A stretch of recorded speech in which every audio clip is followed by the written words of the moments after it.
السلام عليكم. أنانت أمباني ابن موكيش أمباني رجل أعمال هندي، وهو ملياردير ويعد من أغنى رجال الأعمال في العالم. قبل أسابيع قليلة كان زواج ابنه أنانت أمباني من راديكا ميرشانت، وهي مؤثرة على الإنترنت وراقصة كلاسيكية محترفة.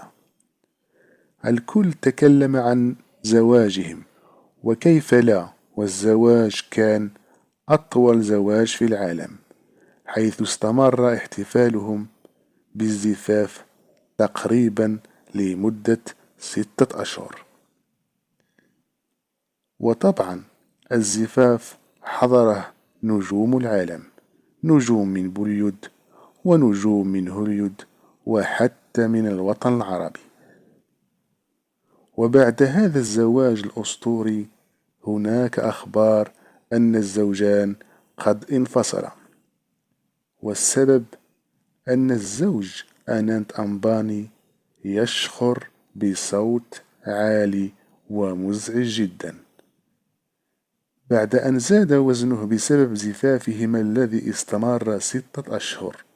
وكان أنانت يأكل كمية كبيرة من الحلويات، لهذا طلبت راديكا الانفصال عنه. هل حقا انفصلوا؟ وهل حقا هذا هو السبب؟ لننتظر ونرى. هذا كل شيء أصدقائي، نتمنى أن يكون الفيديو قد أعجبكم. لا تنسوا الاشتراك في القناة. شكرا لكم ورافقتكم السلام.